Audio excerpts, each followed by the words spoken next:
이어서 첫 번째 세션 시작하도록 하겠습니다. 앞서 소개를 드렸지만 너무나 흥미로운 또 주제죠. 바이오 기술 혁명 앞당기는 퀀텀 컴퓨팅이라는 주제로 함께 이야기 나눠보도록 하겠습니다.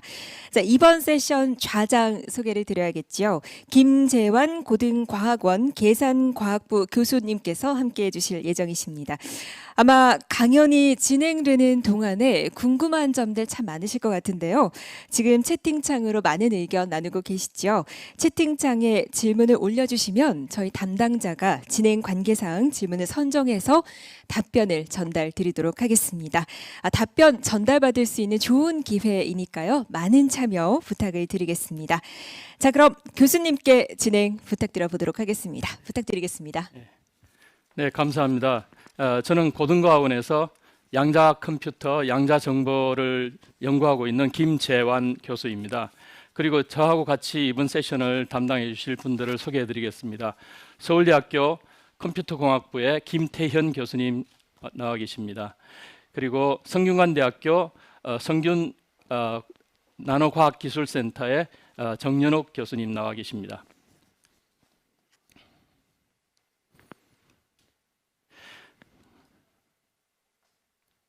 예, 오늘 제가 말씀드릴 내용은 양자 컴퓨터와 그 응용으로서의 바이오 기술에 대해서 말씀드릴 텐데 길지 않은 시간이라서 제가 준비한 파일들을 참조해 주시기 부탁드립니다. 그리고 양자 물리학에 대해서 굉장히 어려워하기 때문에 처음에 양자 물리학에 대한 이야기를 드리고 그 다음에 우리가 이야기하는 디지털 정보, 비트에 대해서 설명드리고 양자 컴퓨터에서 쓰는 비트 대신 쓰고 있는 큐비트에 대해서 설명드릴 겁니다. 그리고 나서 양자 컴퓨터의 원리에 대해서 조금 말씀드리고 그 다음에 맨 마지막에 양자 컴퓨터의 응용으로서 바이오 기술에 대해서 말씀드리겠습니다.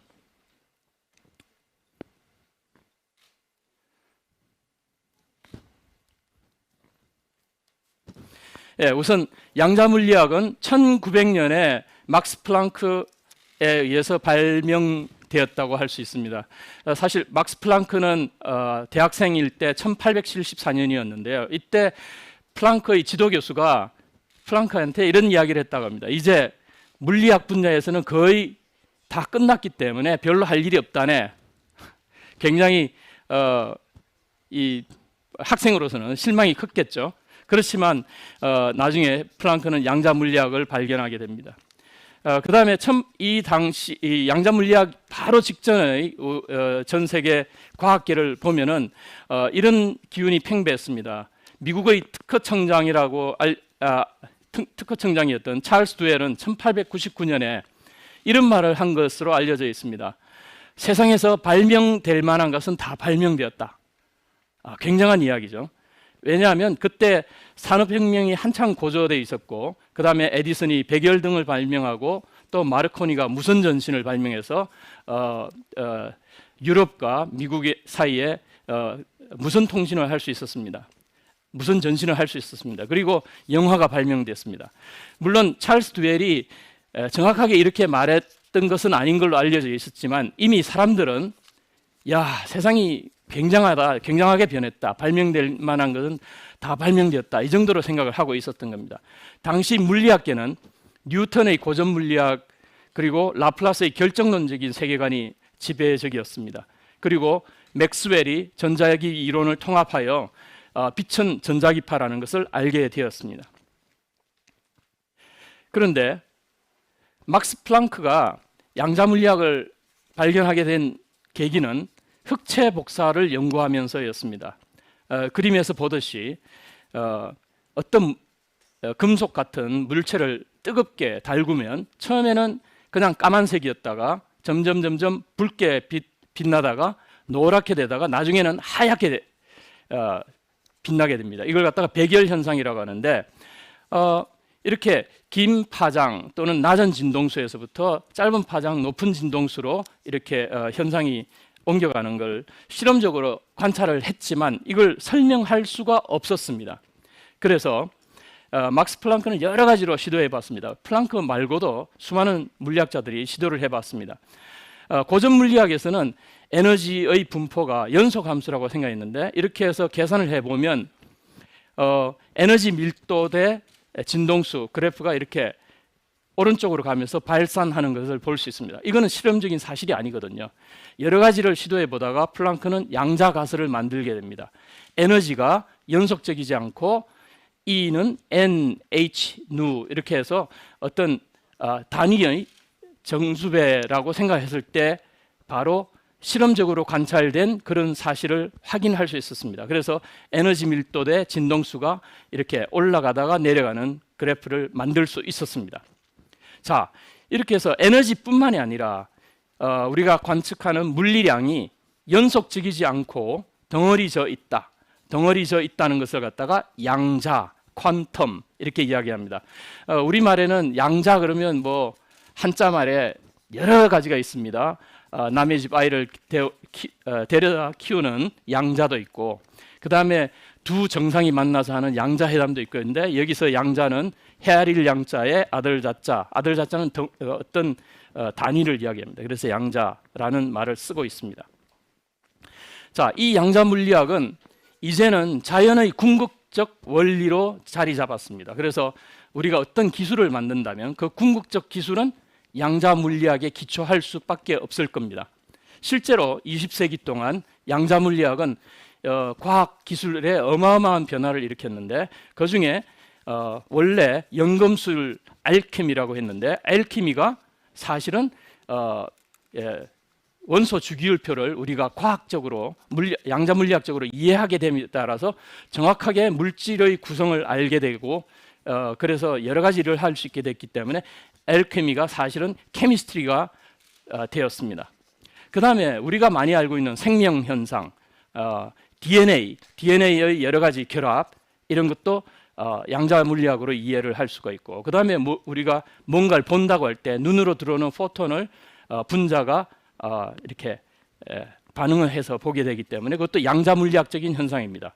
그 다음에 우리가 냄새를 맡는 것, 이것도 코로 들어온 어떤 화학 입자가 반응을 일으켜서 우리가 알게 되는 겁니다. 그 다음에 청각 현상, 그 다음에 광합성도 햇빛을 받아서 그것을 에너지로 바꾸어서 어떤 영양분을 만들기 때문에 이것도 양자 물리학적인 현상입니다.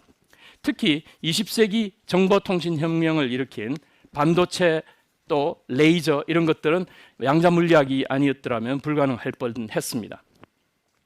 자, 이제 비트에 대해서 말씀드리겠습니다. 비트는 사실 여러분들이 잘 아시는 20개를 생각하면 됩니다. 예를 들어서 동물입니다. 예, 아니요. 다리가 넷인가요? 예, 아니요. 예를 1이라고 하고 아니요를 0이라고 하면 이 20개의 질문으로 어떤 것을 기술할 수 있게 됩니다. 20개의 비트로 만들 수 있는 정보는 100만 가지를 구별할 수 있게 됩니다. 그러니까 20개는 바로 비트를 쓰는 디지털 게임이라고 할 수가 있겠습니다.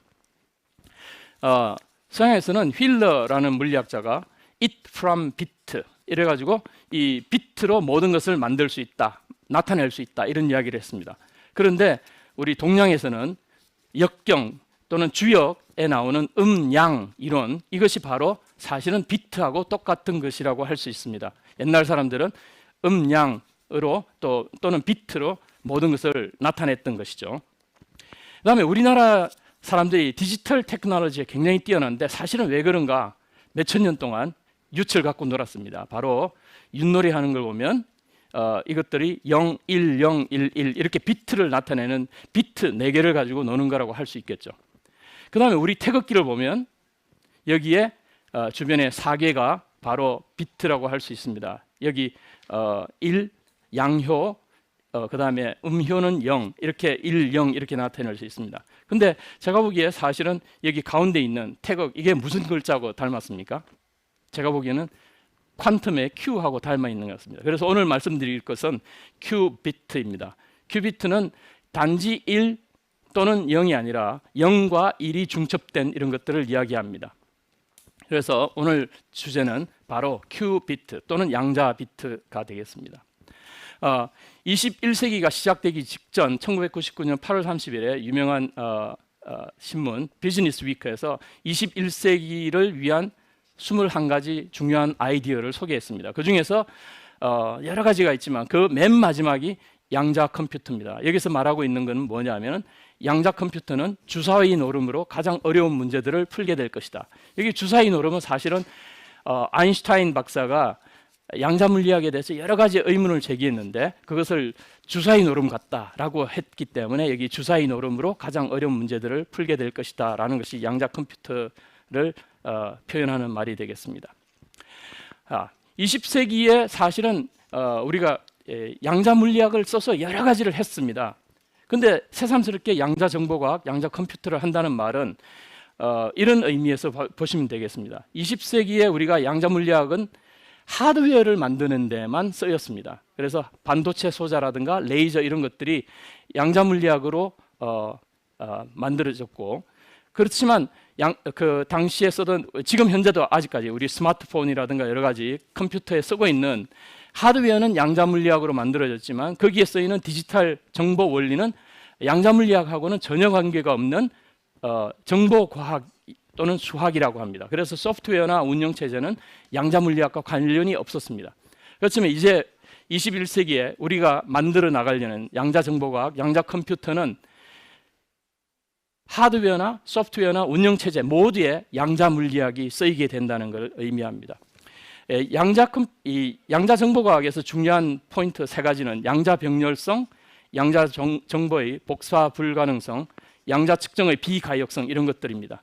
그리고 양자 얽힘의 양자 상관성에서는 아주 희한한 현상, 양자 텔레포테이션이나 양자 이미징 이런 것들을 할 수 있게 됩니다. 오늘의 주제는 양자 병렬성으로 할 수 있는 양자 컴퓨터에 대해서 말씀드립니다.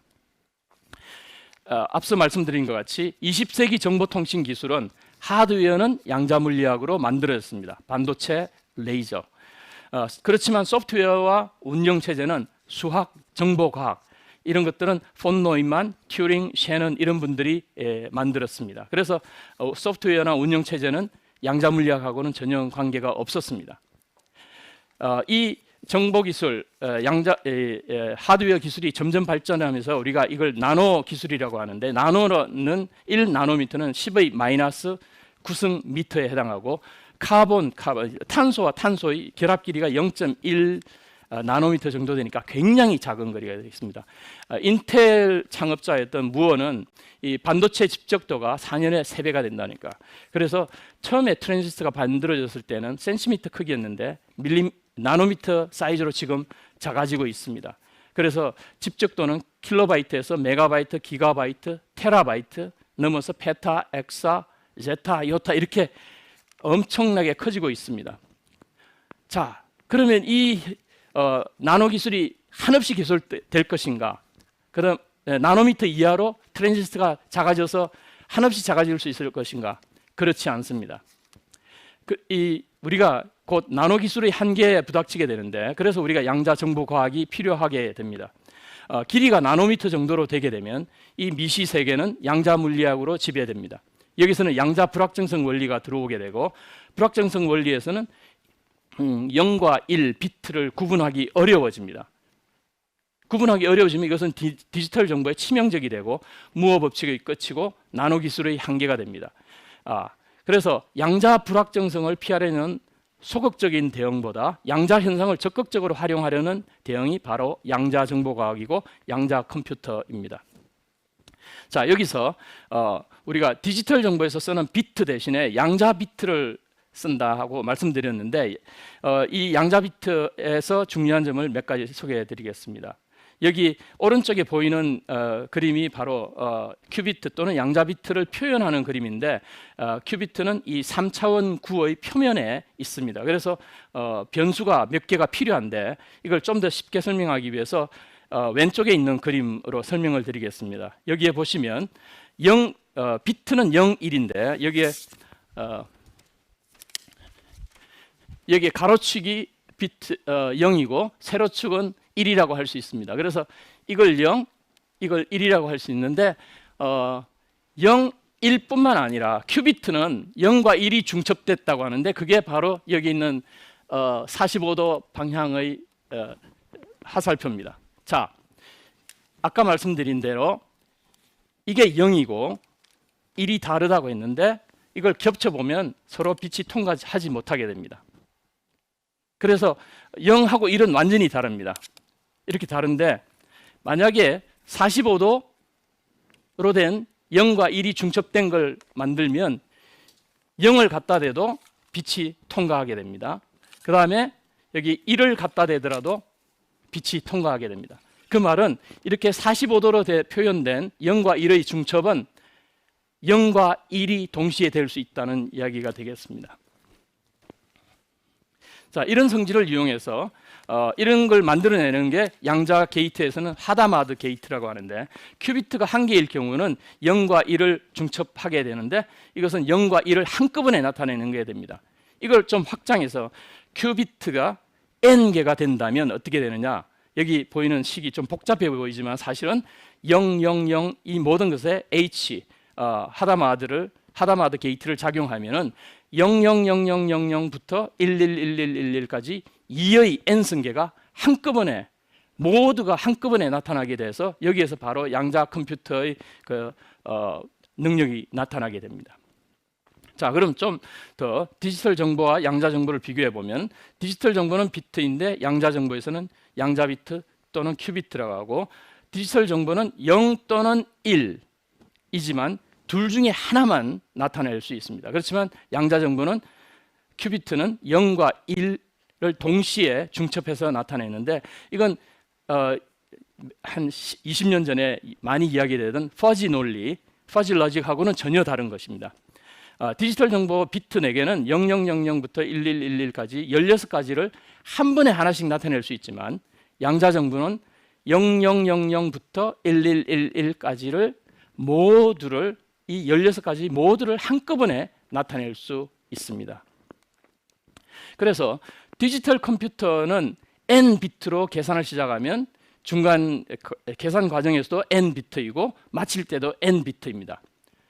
그래서 요즘은 클라우드 컴퓨팅 또는 병렬 컴퓨팅을 쓰고 있는데, 병렬 컴퓨터를 여러 대를 쓰면은 n 비트로 시작하지만 중간에는 그것의 몇 배가 되는 정보 처리량을 구성할 수 있습니다. 그 정도로 빨라집니다. 자, 그런데 양자 컴퓨터는 처음에 우선 n 비트로 시작한 걸 갖다가 큐비트로 전환을 하고, 그렇게 되면 중간에 계산 과정에서는 2의 n승만큼 지수함수적으로 커지게 됩니다. 이것을 우리가 양자병렬성이라고 합니다. 그렇지만 양자 컴퓨터는 이게 끝날 때쯤에는 n 비트로 끝나야 됩니다. 그래서 소프트웨어를 잘 구성을 할 필요가 있습니다. 여기 성능 비교를 해보겠습니다. 하드웨어는 디지털 컴퓨터는 양자물리학, 양자 컴퓨터도 양자물리학을 씁니다. 소프트웨어 운영체제 부분에서는 디지털은 정보이론, 양자물리학하고는 전혀 관계가 없습니다. 그렇지만 양자 컴퓨터에서는 소프트웨어 운영체제, 양자물리학과 정보이론을 써야 됩니다. 양자정보이론을 씁니다. 자, 이렇게 해서 나오는 것이 능력이 뭐가 있느냐 하면, 큰 수의 소인수 분해, 예를 들어서 2000자릿수를 소인수 분해한다 그러면 디지털 컴퓨터, 지금 현재 우리가 쓰고 있는 디지털 컴퓨터로는 우주가 끝날 때까지 계산하더라도 불가능합니다. 그렇지만 양자 컴퓨터는 어떤 식으로 구성하느냐에 따라서 몇 분 내지 며칠이면 소인수 분해를 할 수가 있습니다. 그 다음에 데이터 검색, 100만 항목을 검사를 해서 뭔가 내가 원하는 걸 찾으려고 하면 평균 디지털 컴퓨터는 50만 회를 이렇게 찾아봐야 됩니다. 그렇지만 양자 컴퓨터는 불과 수천 회만 찾으면 됩니다. 그래서 이게 바이오 테크놀로지나 인포메이션 테크놀로지에 많이 쓰일 수 있다는 겁니다.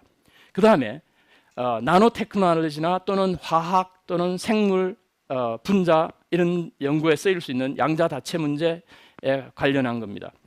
쉽게 만약에 전자가 50개가 있다면 지금 현재 디지털 컴퓨터로는 이것을 제대로 시뮬레이션 하는 게 불가능합니다. 그렇지만 양자 컴퓨터가 있으면 큐비트 약 50개 내지 1000개 정도면 할 수 있습니다. 근데 1000개를 만든다는 게 아주 챌린징 하겠죠. 자, 이제 마지막으로 바이오 테크놀로지 부분에 대해서 말씀드리겠습니다.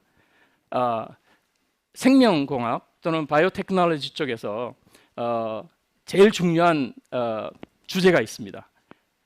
DNA makes RNA makes protein. DNA에서 RNA를 만들고 RNA에서 단백질을 만듭니다. 그러니까 우리 몸을 이루고 있는 세포는 단백질로 이루어져 있고 모든 몸의 기능이 단백질로 되고 있습니다. 그래서 지금 세계 최고의 컴퓨터들로 단백질이 어떻게 만들어지느냐 하는 단백질 접힘 문제를 하고 있습니다. 그것은 DNA 시퀀스를 보고 거기에서부터 단백질이 어떻게 만들어질 건가를 예측하는 겁니다. 그 다음에 항원 항체 반응, 그 다음에 또 신약 개발 이런 것에 이 분자 시뮬레이션 이런 것들을 해야 됩니다. 자, 이 문제에서는 이 분자라든가 이런 것들이 이 자유도가 어마어마하게 높습니다. 여기 밑에 보시는 그림처럼 x1부터 xn까지 수많은 자유도가 있는데 이 변수들을 조합해서 어떤 에너지 랜드스케이프가 생깁니다. 에너지 이렇게 어떻게 구성하면 에너지가 높고 어떻게 구성하면 에너지가 낮습니다.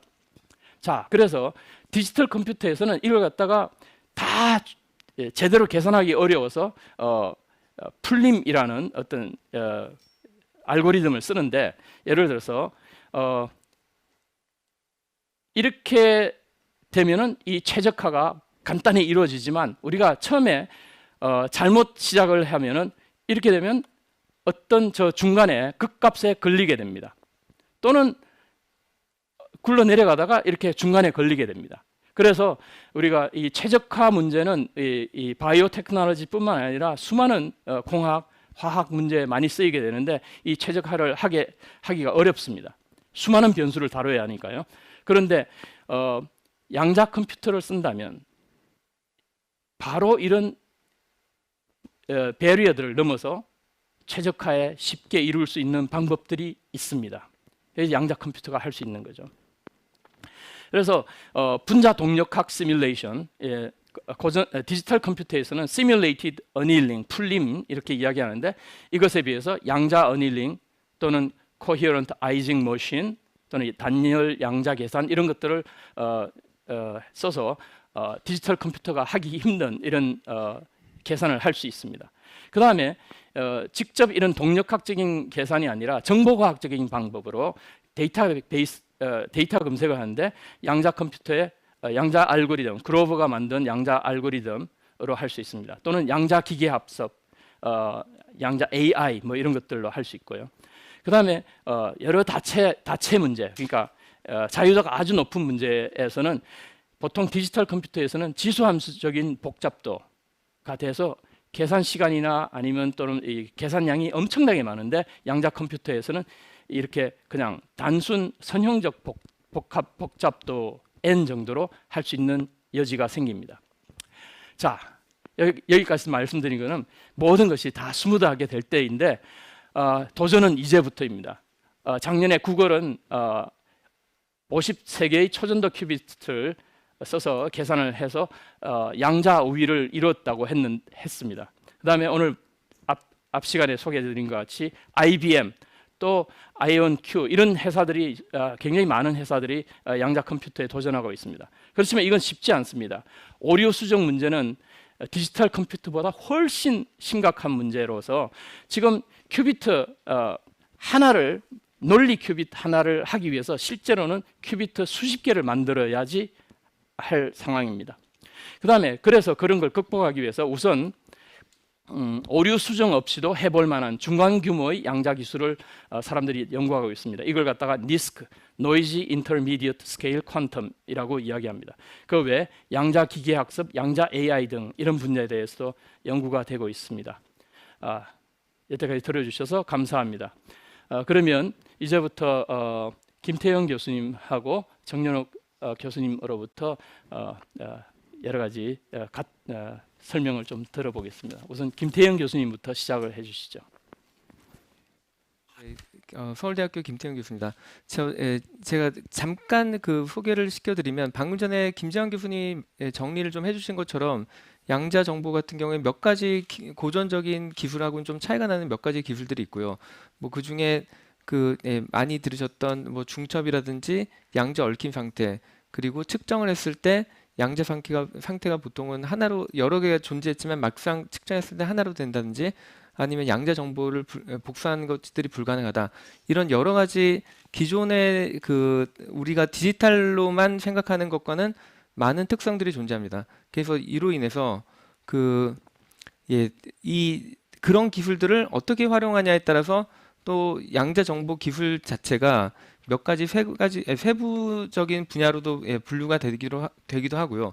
그래서 오늘 계속 오늘의 가장 중요한 주제인 양자 컴퓨터 및 그 다음에 또 아까 말씀드렸던 앞에 다른 그 발표하셨던 분들이 설명해 주셨던 양자 시뮬레이션 같은 것들이 다 이쪽 그 양자 컴퓨터 분야로 보통은 생각을 하고요. 그 외에도 양자 정보 할 때 같이 항상 많이 언급되는 기술 중에 하나가 양자 암호 그리고 양자 통신에 대한 얘기도 있고요. 그다음에 최근에는 양자 정보의 기술 또는 양자 역학의 어떤 그런 정밀도를 잘 활용해서 그 센서 같은 것들의 그런 어떤 측정의 그 센시티비티를 높이는 연구에도 많이 활용이 되고 있습니다. 양자 컴퓨터는 방금 전에 첫 번째 세션에서 발표하셨던 그 IBM 같은 경우도 양자 컴퓨터를 사실 IBM이 그 기술적으로 보면 제일 먼저 상용화를 제일 먼저 시작했다고 볼 수 있고 그 외에도 여기에도 지금 잔뜩 나와 있는 저러한 다양한 회사들이 저희가 쉽게 접할 수 있는 그런 대기업들도 많이 그 양자 컴퓨터 개발에 뛰어들었고요.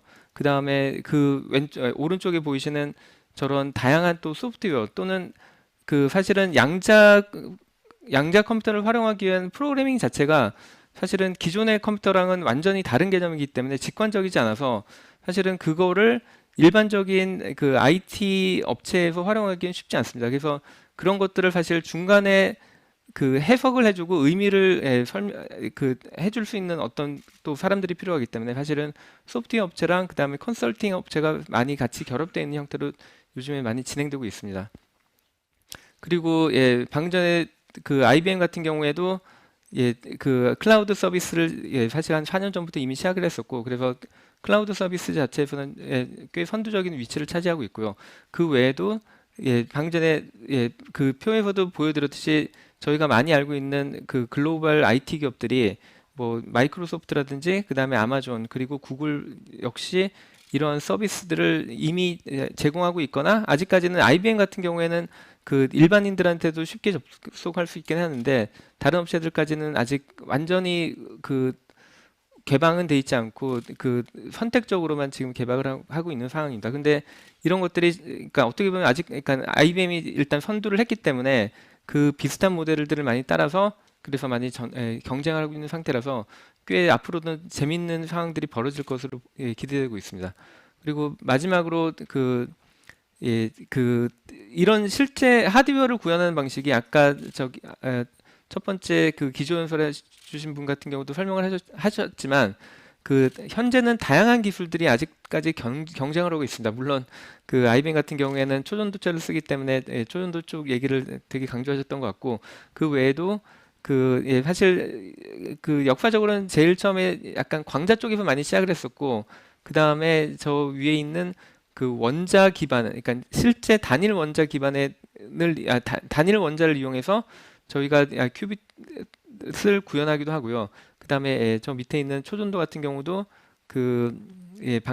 뭐 앞에 계속 설명을 많이 들었듯이 저런 식으로 그 초전도를 이용해서 그건 역시도 저희가 원하는 큐빗 상태를 구현할 수도 있고 또한 왼쪽 하단에 있는 것 같이 그 양자점이라든지 뭐 양자점의 일종이라고 볼 수 있는 뭐 컬러 센터 뭐 이런 것들을 이용해서도 그 양자 정보를 저장할 수 있기 때문에 뭐 시대적으로는 어떤 기술이 좀 더 우세였다가 그 다음에 또 다른 기술이 우세였다가 그런 그 역사들이 지금까지 거의 한 20년, 거의 30년 동안 반복이 되고 있는 상황이라서 사실은 제가 하는 연구가 뭐라고 해도 제 연구가 반드시 성공할 것이다. 그런 말을 하는 건 사실 좀 위험한 발언이기도 해서 아직까지는 많은 기술들이 경쟁하고 있다. 그래서 거꾸로 얘기하면은 아직까지도 해야 될 연구들이 많이 남았다. 이렇게 말씀드리고 싶습니다. 감사합니다. 정윤욱 교수님. 네, 안녕하세요. 성균관대학교의 정윤옥입니다. 앞에 두 분 연사께서 굉장히 잘 설명을 해주셨고요. 저는 뭐 조금 일반적인 얘기를 드리려고 합니다. 그 아까 맨 처음 IBM의 밥슈터가 얘기했던 것처럼 그 우주 자체가 원래 양자역학적으로 돌아가죠. 우리의 세상은 근본적으로 가장 큰 양자 컴퓨터입니다. 근데 양자 컴퓨터라는 게 지금 사람들이 굉장히 화제에 올리고 얘기하게 되는 거는 저희가 저희 손으로 컨트롤을 할 수 있는 머신을 저희가 만들어서 거기에 저희가 원하는 프로그램을 얹을 수 있게 됐다는 게 가장 큰 변화입니다. 그것이 이제 큐빗이라는 걸 기반으로 하는 어떤 시스템, 서킷을 만들게 되는 것이고요. 그것을 구현하는 방법이 조금 아까 김태현 교수님께서 설명해 주셨듯이 이온 트랩, 뭐 중성 원자, 퀀텀 닷, 그리고 광자, 그리고 초전도 여러 가지 방식이 있습니다. 뭐 김태현 교수님께서 조금 조심스럽게 얘기하셨지만은 사실 지금 현재 이제 초전도 방식하고 이온 방식이 가장 앞서 있고요.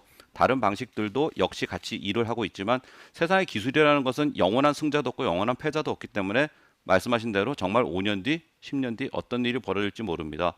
하지만 가장 중요한 것은 지금 우리가 소위 그 제2의 양자혁명, 세컨드 퀀텀 레볼루션이라고 하는 것의 키는 무엇인가 하면은 이렇게 원천적으로 양자역학적으로 돌아가는 세상을 우리가 컨트롤하고 프로그램할 수 있는 머신을 만들어서 그 머신 안에서 굉장히 중요하고 재미있는 문제를 우리가 프로그램에서 풀 수 있는 머신, 즉 양자 컴퓨터를 우리가 만들고 활용할 수 있는 세상이 아주 멀지는 않은 어쩌면 보일 수 있는 세상 근처에 왔다는 것이죠.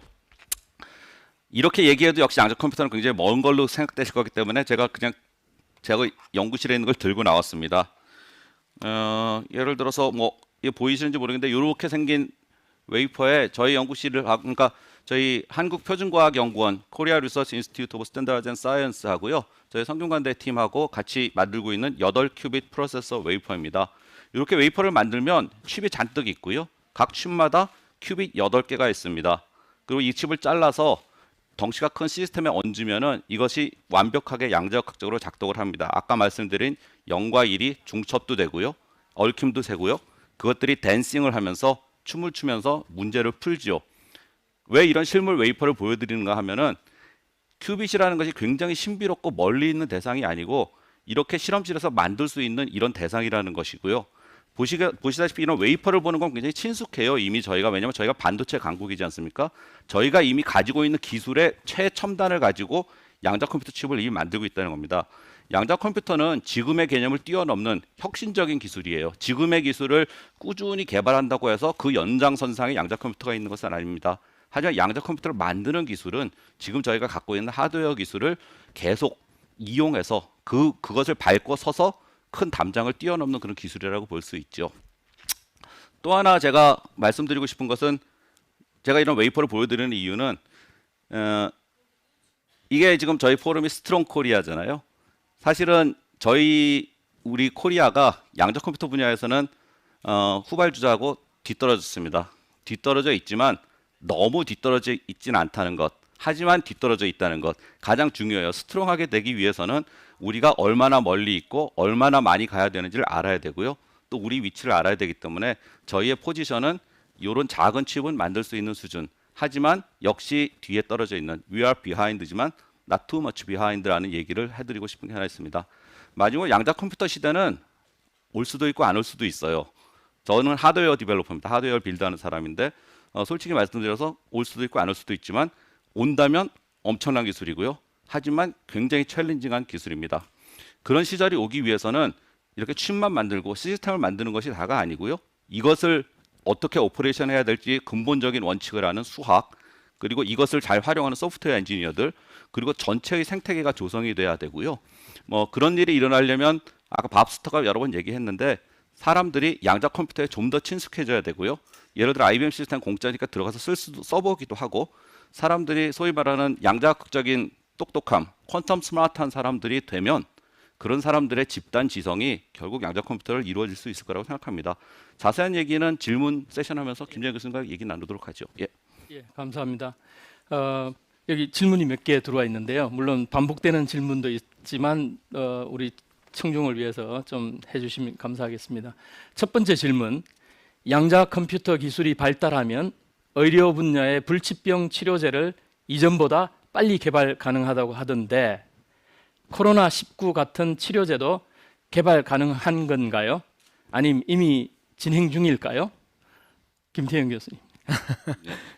예, 그 아까 그 기조연설 해주신 분의 그 질의응답에서 확실히 나왔듯이 당장 그 코로나 쪽은 어려울 거라고 예, 누구든지 보고 있고요. 예, 대신에 사실 양자 컴퓨터의 가장 큰 어플리케이션으로 보는 게 뭐 하나는 사실은 완전히 물리랑은 상관없는 그러니까 계산의 문제, 뭐 많이 들어보셨던 소인수분해 문제라든지 아니면은 아까도 나왔던 뭐 데이터베이스 서치 같은 문제, 그런 문제들을 같은 경우가 한 가지 클래스고, 또 다른 클래스가 결국에는 양자역학 문제를 푸는데 이 양자 컴퓨터를 활용하자는 것인데, 그런 면에서는 원칙적으로는 양자 컴퓨터의 기술이 발전되면은 그러면은 그 양자역학 문제를 지금보다는 훨씬 더 효율적으로 풀 수 있고, 그리고 그런 문제들이 아까 언급하셨던 그런 어떤 바이오 문제라든지 아니면은 무슨 그러니까 그 양자 화학 관련된 문제라는 거의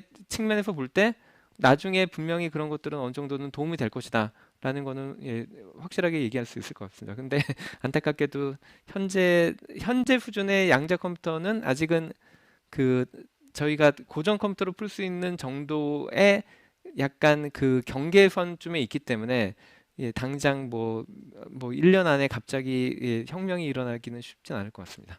정연욱 교수님 좀 보태시 말씀. 보탤 말씀은 없고요. 아까 밥스터가 굉장히 데피니트리 노 했지 않습니까? 코로나 바이러스를 지금 양자 컴퓨터로 해결할 수 있는 방법은 없습니다. 먼 미래에 우리가 꿈꾸는 그런 머신이 나왔을 때 코로나 바이러스뿐 아니라 다른 어떤 바이오 시스템에 대해서 저희가 많은 솔루션을 제공할 수 있는 가능성은 있지만, 지금 현재 2020년 현재는 코로나 바이러스를 양자 컴퓨터로 푸는 것은 아니고요. 하지만 바이오 시스템에 대해서 양자 컴퓨터가 어떤 역할을 할 거냐 하는 거에 대해서 인 제너럴 여러 가지 얘기를 할 수는 있겠죠. 예. 네, 두 번째 질문 읽어드리겠습니다.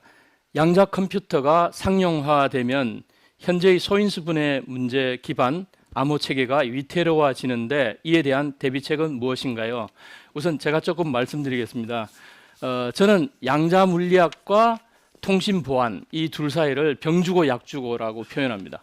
병주고는 무슨 말이냐면, 양자 컴퓨터가 만들어지면 지금 현재 퍼블릭 키 기반의, 그러니까 즉 소인수 분해 문제 같이 어려운 문제를 기반으로 하는 암호 문제는 양자 컴퓨터로 쉽게 풀릴 거기 때문에 양자 물리학이 통신 보안에 병을 준다. 그 반면에 양자 암호라는 기술이 나왔는데, 양자 암호 기술은 어떤 컴퓨터를 쓰더라도, 심지어 양자 컴퓨터를 쓰더라도 양자 암호는 깰 수 없다. 그래서 약을 준다. 이렇게 표현합니다.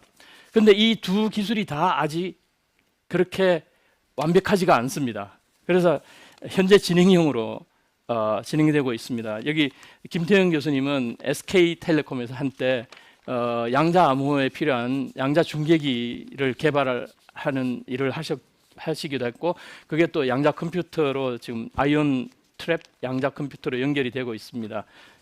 김태형 교수님 좀 말씀해 주시겠습니까?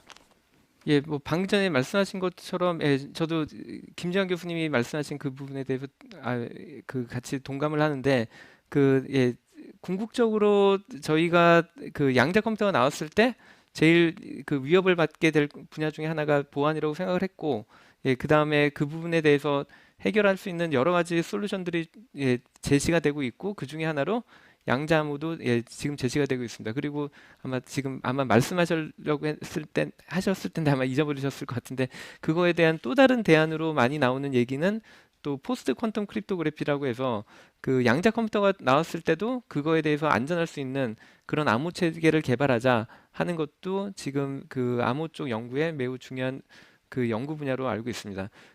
그리고 결국에는 양자 암호 시스템도 사실 양자 역학적으로 보호할 수 있는, 그러니까 양자 역학적으로 완벽한 부분은 다라고는 말하지 못하겠지만, 그래도 그 전반적인 내용들은 다 규명이 돼 있는데, 근데 막상 그 시스템을 구현할 때는 사실 양자 역학적인 부분도 있지만 그 외에 나머지 시스템들에 대한 부분들이 훨씬 더 복잡한 것들이 많습니다. 그래서 단지 그 물리적인 부분만 제대로 하는 게 아니라 그 외에 그거를 활용하고 있는 나머지 시스템들도 전체적인 체계가 다 갖춰져야 되기 때문에 양자 그 양자암호가 모든 문제를 해결할 수 있는 솔루션은 아니고요. 그 여러 가지 문제들 중에 적어도 일부분은 어느 정도 해결할 수 있는 그런 솔루션으로 보시는 게 좋을 것 같습니다. 예, 몇 년 전에 미국의 국가보안국 NSA에서 이런 권고를 냈습니다. 지금 현재 쓰고 있는 암호 체계는 양자 컴퓨터를 비롯하여 여러 가지 새로운 기술이 나오면 위험해진다. 그래서 양자 암호라든가 이런 새로운 방식의 암호 체계를 도입해야 된다. 이런 이야기 권고를 한 적이 있습니다. 그래서 뭐 양자 암호뿐만 아니라 여러 가지 방식의 새로운 암호 체계가 연구가 되고 있고 더더구나 김태형 교수님 말씀하신 것 같이 양자 컴퓨터라도 풀기 어려운 그런 암호 체계, 포스트 퀀텀 크립토그래피라는 그 연구하는 분들이 많이 있습니다. 정윤욱 교수님 보태시겠습니까? 예, 제가 뭐 짧게 보태드릴 말이 있는 것은 뭐 이렇죠. 양자 컴퓨터로 암호를 풀 수 있는 가능성이 분명히 존재하고요. 하지만 양자 컴퓨터로 암호를 풀려고 하면 아까 첫 번째 기조연설에서 나왔던 것처럼 양자 컴퓨터 자체가 폴트 톨러런트한, 그러니까 에러를 다 보정할 수 있는, 그리고 규모가 굉장히 큰 양자 컴퓨터가 필요합니다. 그런 머신이 나오는 일은 아직 굉장히 많이 남았어요. 많이 남아 있어요. 그래서 아유 안전하다라고 생각할 수도 있지만 또 하나 또 요령은 뭐냐면 암호를 하시는 분들도 놀고 있지는 않기 때문에 양자 컴퓨터가 나오면 역시 그거에 대응하는 아까 포스트 퀀텀 같은 암호 체계를 만듭니다. 하지만 조금 그래도 관심을 갖고 위협에 대해 생각해야 되는 것은 무엇이냐면요. 지금 우리가 하는 모든 통신들은 사실 암호화되어 있습니다. 공인인증서 같은 거 다 쓰잖아요. 그런데 그 데이터들을 지금 어디에 저장을 해놨다가 10년 뒤에 풀었을 때 어떤 비밀은 10년 있다가도 비밀이 풀리면 안 되는 것들이 있거든요. 30년 있다가 풀리면 안 되는 비밀이 있을 수도 있기 때문에 지금 있는 암호 체계를 30년이나 뭐 40년 있다 양자 컴퓨터가 만약에 등장해서 깼을 때 위협이 된다는 거는 인지를 하고 있어야 되는데 당장 내일 양자 컴퓨터가 내 암호를 깨겠다라는 거는 약간은 그거보다는 좀 조심을 덜 하셔도 되지 않나. 예, 그 정도 코멘트입니다. 예, 지금 저기 인터넷으로 보고 계신 분들이 여러 질문을 보내주고 계십니다. 그렇지만 아직 지금 네. 이 들어온 질문 2개부터 먼저 해결을 짧게 하고 하겠습니다. 가시죠. 예. 자, 세 번째 질문은 양자 컴퓨터 상용화 수준은 어느 단계에 와 있고 한국의 기술 및 기타 경쟁력과 위상은 어떠한지요? 이 부분에 대해서는 정연욱 교수님께서 많이 서베이를 하셨으니까 좀 말씀해 주십시오. 뭐 제 자신이 연구자이기도 하고 디벨로퍼기도 하기 때문에 말씀드릴 수 있는 게 있는데 한국의 기술력은 뭐 아직은 선진국하고 격차가 좀 있습니다. 엄청 격차가 있다고 할 수도 있고 조금 있다고 했지만 그렇게 많이 있지는 않아요. 현재 이제 양자 컴퓨터에 가장 앞서 있는 회사들은 아까 말씀드린 구글, IBM, 아이언큐 같은 회사들인데 큐비트의 개수를 치면 대략 한 50개 정도, 그리고 그 머신들을 클라우드에 올려서 퍼블릭 액세스할 수 있는 서비스를 제공하는 정도의 서비스를 하고 있습니다. 하지만 그 머신들은 다 에러가 있고요. 그 오류를 아직 보정은 못하고 있는, 아까 김재현 교수님이 잠깐 설명하셨던 리스크라는 중간 형태의 머신들입니다. 그 머신들로 지금 할 수 있는 일들은 굉장히 제한적이고, 하지만 기존의 컴퓨터가 못하던 일들을 분명히 할 수 있는 그런 머신들이 있습니다. 한국의 상황은 지금 한국에서 특히 정부가 추진하고 있는 양자 컴퓨터의 개발 수준은 약 몇 개, 5개에서 10개 사이에 큐비트가 있는 작은 서킷을 한 2, 3년 내에 개발해서 데모를 하는 것입니다. 이거 많이 뒤떨어져 있네 생각하실 수도 있지만 저희가 뭐 몇 년 격차다 이렇게 얘기하는 거는 별로 그렇게 건설적이지 않지만은 뒤에 있지만 보통 이렇게 얘기해요. 캐칭 레인지, 우리가 이렇게 잡을 수 있는 레인지에 있지 않는가 하는 것이 좀 더 옵티미스틱한 뷰가 아닌가 생각합니다. 네. 네, 감사합니다. 네 번째 질문은 아까 뭐 중간 영상에서도 잠깐 나왔지만 앤트맨에 관한 겁니다. 양자 퀀텀 기술로 앤트맨 같이 크기 조절이 실제 가능한가요?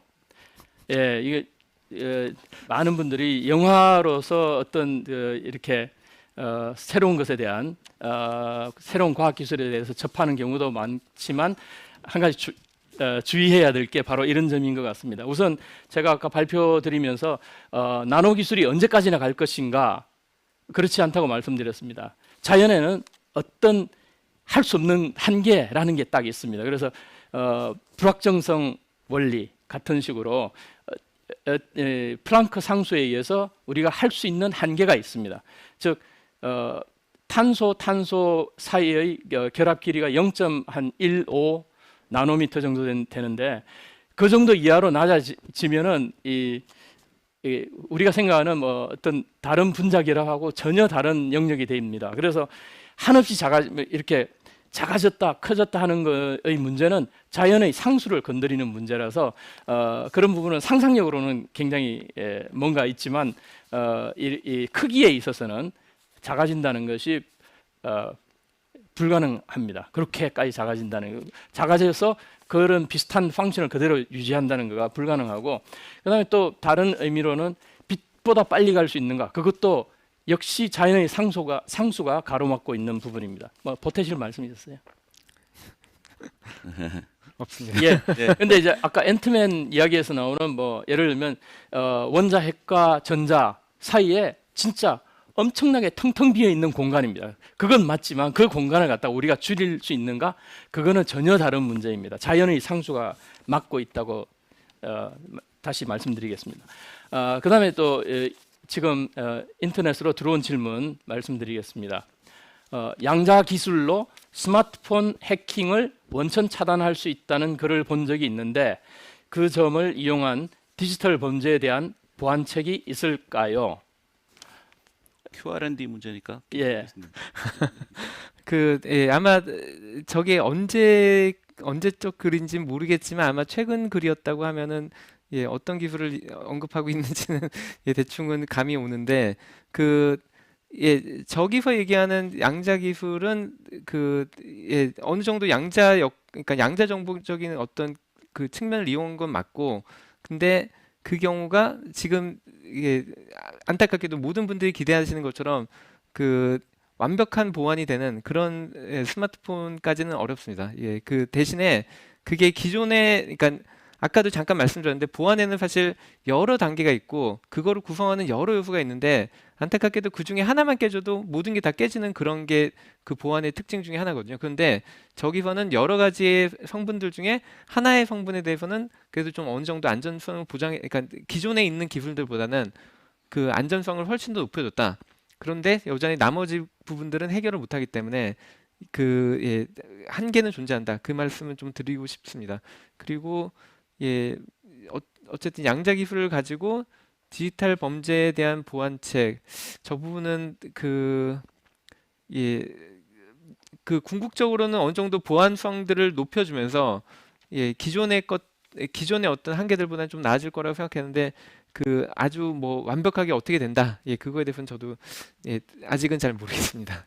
예, 그리고 사실은 우리가 양자 암호 그러니까 양자 비밀 키를 나눠 가지는 이런 일회용 난수표를 만들어내는 이런 걸 보통 많이 이야기하는데 사실은 그것 말고도 암호 기술이라는 게 굉장히 광범위합니다. 그래서 수학적 암호도 굉장히 많이 발전해 있고 그다음에 양자 기술도 그런 데 쓰일 수 있도록 여러 사람들이 연구하고 있기 때문에 우리가 아직도 모르는 이런 기술들이 많이 있을 거라고 생각합니다. 그다음 문제입니다. 양자 컴퓨터로 지진, 해일 등의 재난도 더 정확하고 신속하게 대처할 수 있을까요? 제가 이거 조금 말씀드리고 부탁드리겠습니다. 우선 지진, 해일 이런 것들을 정확하게 신속하게 대처한다 이렇게 하기 위해서는 우선 데이터 수집이 잘 되어야 됩니다. 지금 뭐 기상이라든가 지진이라든가 이런 것에 대해서 우리가 아직도 이해하지 못하고 있는 부분이 많이 있습니다. 양자 컴퓨터로 뭔가 예측을 하려고 할 때는 그거에 대한 어떤 원리로서 지진이나 해일이 일어나는가 또는 기상 변화가 일어나는가에 대한 과학적 법칙에 대해서 우리가 완벽하게 이해하고 그걸 다시 수학적으로 수식화하고 그 다음에 그 수식을 가지고 우리가 양자 컴퓨터로 계산을 한다면 지금의 디지털 컴퓨터보다는 빨리 계산을 할 수 있겠죠. 그러니까 양자 컴퓨터가 하는 부분은 지진, 해일 예측에 있어서 아주 작은 부분, 그러니까 계산을 굉장히 빨리 할 수 있다. 그래서 이제 신속하는 데 도움을 줄 수 있겠지만 그 제일 첫 부분에 이 자연에서 일어나는 일들에 대한 데이터를 우리가 정확하게 수집할 수 있느냐. 그 다음에 보통 우리가 기상 데이터라든가 이런 것들도 굉장히 듬성듬성하게 몇 킬로미터마다 하나씩 온도나 기압을 측정을 합니다. 근데 그래 가지고는 굉장히 대충 하는 거기 때문에 데이터 인풋 자체가 굉장히 어설픕니다. 그래서 아무리 정확한 계산을 한다 하더라도 예측을 할 수 있기는 힘듭니다. 그러니까 양자 컴퓨터가 나온다면 정확한 계산을 빨리 할 수는 있지만 데이터가 잘못된 걸 넣고 그 정확한 결과가 나오기를 바라는 것은 어렵겠죠. 그래서 컴퓨터 사이언스에서는 GIGO라는 말을 씁니다. Garbage in, garbage out. 그래서 데이터가 잘못되면 아무리 양자 컴퓨터 아니라 뭐 양자 컴퓨터가 진짜 제대로 된 양자 컴퓨터가 나온다 하더라도 제대로 된 데이터가 들어가지 않으면 좋은 결과는 얻기 힘듭니다. 그래서 양자 컴퓨터는 방대한 계산을 빠르고 정확하게 하는 데는 도움을 줄 수 있을 거라고 생각하지만 그게 다는 아니다라는 말씀을 드립니다. 제가 좀 예. 뭐 좀 더 일반적인 얘기를 드리면 지금 현재 이제 일기예보는 슈퍼컴퓨터가 하고 있습니다. 하지만 슈퍼컴퓨터를 일기예보를 위해서 만든 건 아니죠. 성능이 굉장히 뛰어난 컴퓨터가 있으면 그것의 활용은 무궁무진하다고 생각하면 됩니다. 양자 컴퓨터가 만약 먼 미래에 굉장히 파워풀하고 큰 머신이 생겼을 때는 지진, 해일, 뭐 일기예보, 뭐 금융 많은 곳에 쓰일 수 있습니다. 그 쓰임새가 어디라는 것은 예측이고요. 기계의 성능에 따라서 얼마든지 확장될 수 있는 가능성이 있습니다. 단지 제가 말씀드리고 싶은 포인트 중에 하나는 양자 컴퓨터는 지금 컴퓨터를 절대로 대체하지 않습니다. 양자 컴퓨터는 지금 컴퓨터가 못하는 일을 하는 보조적인 머신이에요. 상호 보완적인 머신이고요. 또 하나 아까 첫 번째 기조연설에서 밥수터가 명확하게 얘기했는데 지금 현재의 양자 컴퓨터는 큰 데이터를 다루는 데이터 프로세싱 머신이 아니고요. 계산을 하는 계산 머신입니다. 왜냐하면 데이터를 많이 넣을 수가 없어요. 그렇지만 그 머신을 가지고 우리가 지금 있는 컴퓨터하고 잘 조화롭게 사용을 한다면 지금 컴퓨터가 못하는 계산을 넘어서 할 수 있거든요. 그러니까 역시 지진, 해일 역시 말씀하셨지만 지금 컴퓨터가 해야 되는 파트가 있고요. 양자 컴퓨터가 그걸 보조적으로 혁신적으로 빨리 해줄 수 있는 파트가 있기 때문에 쓰일 수도 있습니다. 다만 그 시점은 지금보다 양자 컴퓨터가 조금은 더 커지고 조금 더 성능이 좋아졌을 때 일어날 수 있는 가능성 중에 많은 가능성 중에 하나죠. 예, 다음 질문이 2개 더 들어와 있습니다. 큐비트를 제어하는 수준은 현재 어디까지 발전해 있나요? 이건 딱 김태현 교수님하고 정연욱 교수님 두 분을 위한 질문인가요? 김 교수님. 예, 뭐 일단 그 제가 아는, 그러니까 제가 주로 하는 연구는 그 이온 트랩이라는 방식을 사용을 하고, 이온 트랩 방식 경우에는 그 보통 저희가 이 큐빗을 얼마나 잘 제어하는지 뭐 그거를 하는 게, 일단은 몇 개의 큐빗을 동시에 제어할 수 있는지 그 얘기를 하고, 두 번째로 그 각각의 큐빗들에 대한 어떤 저희가 상태를, 그러니까 먼저 그래서 개수로 만약 따지면은 뭐 이온 트랩의 경우에는 한 10개에서 20개 사이라고 보시면 되고, 초전도는 다시 말씀하실 거니까 제가 넘겨드리도록 하고요. 그 다음에 그 각각의 하나하나들의 큐빗이 있는데 아까도 잠깐 뭐 폴트 탈러런트 얘기가 나왔지만 결국에는 에러가 얼마나 나는지가 중요합니다. 그래서 그 디지털 논리의 경우에는 뭐 여러분들이 컴퓨터 사용할 때 얘가 컴퓨터가 개판하고 난 다음에 에러가 발생할까? 그거 걱정은 안 하시잖아요. 그러니까 프로그램만 제대로 짰으면은 항상 똑같은 입력이 들어오면 똑같은 출력이 나올 것으로 기대하는데, 양자 컴퓨터는 그렇지는 않습니다. 그래서 그 각각의, 그러니까 제가 0에서 1로 바꿨다고 생각했는데 항상 100% 1로 바뀌는 게 아니라 몇 %의 경우에 1까지 바뀌는지를 보통은 따집니다. 그래서 이온 트랩 같은 경우에는 지금 뭐 그 바뀔 수 있는 확률이 99. 그것도 어떤 연산을 하냐에 따라서 다르긴 한데 뭐 99.9에서 99.99 그런 사이로 왔다 갔다 한다고 보시면 될 것 같습니다. 그다음에 뭐 초전도 기술 같은 경우는 아까 IBM 머신 같은 게 이제 가장 큰 머신이고요. 구글 머신이랑 비슷한데 50개 정도의, 개수로 치면 50개 정도의 큐비트를 제어하고 있고요. 아까 말씀하신 그 에러율 아니면 뭐 신뢰도라고 저희가 피델러티라고 얘기하는데 대충 99.9%를 합니다. 99.9% 하면은 이제 1000개 중에 한 개는 뭔가 잘못된다고 생각하시면 되는 거예요. 이게 적은 게 아니고 굉장히 많은 에러가 나는 것이고요. 역시 에러를 보정하는 에러 코렉션이 이루어지기 전에는 큰 머신을 만들기는 쉽지 않죠. 근데 이제 사실 그 다음 질문이 있어가지고 제가 같이 연관돼서 말씀을 드리면, 양자 상태라는 게 굉장히 민감하고 약해요. 양자 상태라는 거를 만들어 놓으면은 그게 잘 보존되고 내 계산을 해줘야 되는데 중간에 양자 상태가 깨지고 이렇게 어긋나고 그럽니다. 그게 이제 에러를 발생시키는 건데요. 양자 상태를 잘 보존하려고 하면은 아무것도 안 하고 잘 보존해서 놔두면 됩니다. 근데 그렇게 놔두면 양자 상태를 가만히 놔두니까 아무 계산을 못하죠. 그 대신에 우리가 무슨 계산을 하거나 잘 제어하려면 자꾸 양자 상태를 건드려야 되는데요. 건드리면 양자 상태가 자꾸 깨집니다. 그래서 두 개가 서로 뭐 반대쪽으로 가고 있기 때문에 그 두 개를 잘 조절하는 게 지금 사실은 양자 컴퓨터를 만드는 게 키예요. 잘 보호해주면서도 계속 잔소리를 해서 내가 시키는 일을 하게 만드는 그게 이제 둘 다 하기가 쉽지가 않죠. 예. 예, 사실은 이제 양자 컴퓨터 아이디어가 처음 나왔을 때 사람들이 의심하는 사람들이 있었습니다. 왜냐하면은 우리가 지금 현재 쓰고 있는 디지털 컴퓨터 이전에 디지털 컴퓨터와 경쟁하는 모델이 있었습니다. 애널로그 컴퓨터라고. 그러니까 디지털 컴퓨터는 0, 1을 쓰지만 애널로그 컴퓨터는 말하자면 실수를 씁니다. 0, 0.11, 0.3 뭐 이런 그런 부분까지, 그러니까 퍼즐 라지까지도 포함해서 그런 걸 쓰는데 굉장히 아이디어는 좋았지만 실패했습니다. 왜냐하면은 그 비선형 현상에 의한 카오스가 나타나게 되기 때문에 에러를 오류가 생기는 걸 갖다가 우리가 보완할 수가 없습니다. 수정하기가 어렵습니다. 그래서 애널로그 컴퓨터는 한계가 있었는데 양자 컴퓨터가 나왔을 때 처음에 이걸 퍼즐 라직하고 오해하는 사람들이 있었는데 그래서 야 이거 양자 컴퓨터 역시 아날로그 컴퓨터 중에 하나 아니냐라는 이야기들이 있었습니다. 그랬는데 1995년에 피터 쇼가 양자 오류 수정을 할 수 있는 알고리즘을 만들었습니다. 그래서 양자 컴퓨터는 애널로그 컴퓨터가 아니라 말하자면 디지털 컴퓨터의 양자 퀀텀 버전이라고 말씀드릴 수 있겠습니다. 그다음에 맨 마지막 질문이 들어와 있는데요. 양자 얽힘에 대해서 이야기되어 있는데 좀 이야기가 됐기 때문에 그 부분은 이제 마감을 하고 여러 가지 어려움, 도전이 있을 거라고 생각하지만 우리 다음 젊은 세대가 이쪽에 대해서 익숙해지고 열심히 노력한다면 좋은 결과가 있을 우리나라도 마치 디지털 강국이 되었듯이 양자에서도 양자정보과학기술에 대한 강국이 될 수 있지 않을까 그렇게 기대해 봅니다. 예, 감사합니다. 수고 많이 하셨습니다. 네. 자, 이렇게 첫 번째 세션 함께 하셨습니다. 언급해 주신 영화를 굉장히 재미있게 봤는데 오늘 영화 속 비밀을 이 자리에서 알아버렸습니다. 언젠가는 아마 곧 금방 또 현실로 상상했던 모든 것들이 만날 수 있지 않을까 하는 기대가 또 됩니다.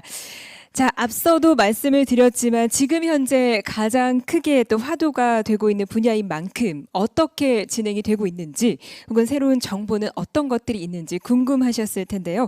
그동안 품고 있던 궁금증들 하나하나 해소하고 있는 것 같습니다. 자, 첫 번째 세션 함께해 주신 김재환 고등과학원 계산과학부 교수님 좌장으로 함께해 주셨고요. 그리고 김태현 서울대 컴퓨터공학부 교수님 그리고 정연욱 성균관대학교 성균 나노과학기술원 교수님 두 분 연사님과 첫 번째 세션 함께했습니다. 대단히 고맙습니다.